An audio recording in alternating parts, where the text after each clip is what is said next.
Hey guys, সবাই কেমন আছো? আই হোপ সবাই অনেক ভালো আছো, আর আমিও খুব খুব খুব ভালো আছি। বাই দ্য ওয়ে, আমি মৌসুমি শুরু করছি আরও একটি নতুন ভিডিও। যদি ভালো লাগে অবশ্যই লাইক কমেন্ট করে দিও, আর যারা যারা এখনও আমার পেজটিকে ফলো করোনি তারা কিন্তু অবশ্যই আমার পেজটিকে ফলো করে দিও, আর যারা ইউটিউব থেকে দেখছো তারা আমার চ্যানেলটিকে সাবস্ক্রাইব করে দিও।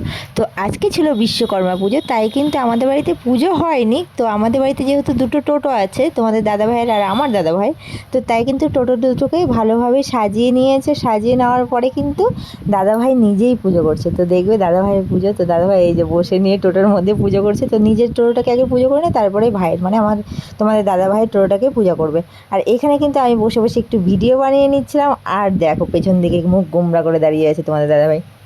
তারপরে কিন্তু দুইটা টোটোর কিন্তু পুজো কমপ্লিট হয়ে গেলে পরে আর আমি তারপরে দোকানে, আজকে যেহেতু ভালোই ভিড় ছিল মোটামুটি, তাই কিন্তু দোকানে আর কি আমাকে থাকতে হয়েছে সারাক্ষণ। যেহেতু আজকে বিশ্বকর্মা পুজো, তাই কিন্তু আমার যেহেতু দশকর্মার দোকান, তাই কিন্তু দোকানে ভিড় থাকাটা স্বাভাবিক। তো আর আমি একটু ছেলেকে বলে একটু বাইরেটা দেখিয়ে দে। তো বাইরেটা দেখে দিল। আর বাইরের সামনের আমাদের বাড়ির উল্টা সাইডে একটা বাড়িতে আর কি পুজো হচ্ছে, ওখানে গ্যারেজ আছে, তাই কিন্তু ওদের প্যান্ডেল করে পুজো করে। তো ও দেখো আজকে বাইরের ওয়েদারটাও কিন্তু খুব সুন্দর লাগছিল। আর আজকে অতিরিক্ত রোদ দিয়েছিল, গরম দিয়েছিল, 2 দিন যেরকম ওয়েদারটা ছিল সেরকম কিন্তু ওয়েদার আজকে হয়নি। আজকে ওয়েদারটা একটু রোদ ছিল, তো আমি প্রচণ্ড ঘেমে যাচ্ছিলাম গরমে, ভালো লাগছিল না।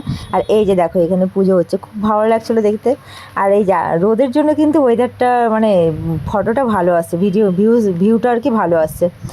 তো যাই হোক, তারপরে কিন্তু এরকম করতে করতে দুপুর হয়ে গিয়েছিলো। আর তারপরে আমার দিদা আসছে, জানোই তোমরা সবাই, দিদা আসছে যেহেতু, দিদা বললো আমাকে খেতে দিয়ে দে। তো দিদাকে একটু খেতে দিয়ে দিলাম। আর কি কি রান্না করছি তোমাদের সঙ্গে অবশ্যই শেয়ার করবো আজকে।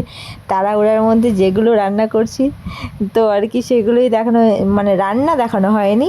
আমি মানে রান্নার রেসিপিগুলো দেখিয়ে দেবো আর কি, যে কী কী রান্না করছি। আর বেশি কিছু ছিল না।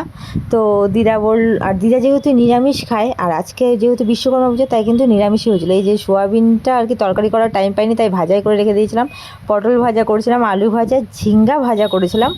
আর ছিল সঙ্গে কিন্তু পনিরের তরকারি। আর দিদা একদম একটা লঙ্কাও খায় না পনিরে। তো দিদাকে আমি তাড়াতাড়ি খেতে দিয়ে তারপরে আবার দোকানে চলে গিয়েছিলাম।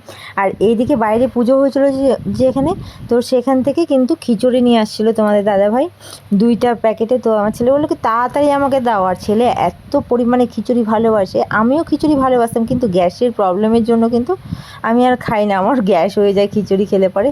তো যাই হোক, ও খেতে ভালোবাসে, তো তাই ওকে দেওয়া, তোমাদের দাদাভাইকেও দিয়ে দিলাম আর ওকেও দিয়ে দিলাম।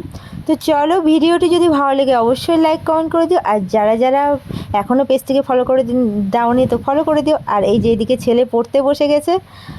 আর পুজো খুব ভালোভাবে কাটাও, কয়দিন পরেই দুর্গা পূজা আসছে। সবাইকে অল দ্য বেস্ট, তো টাটা।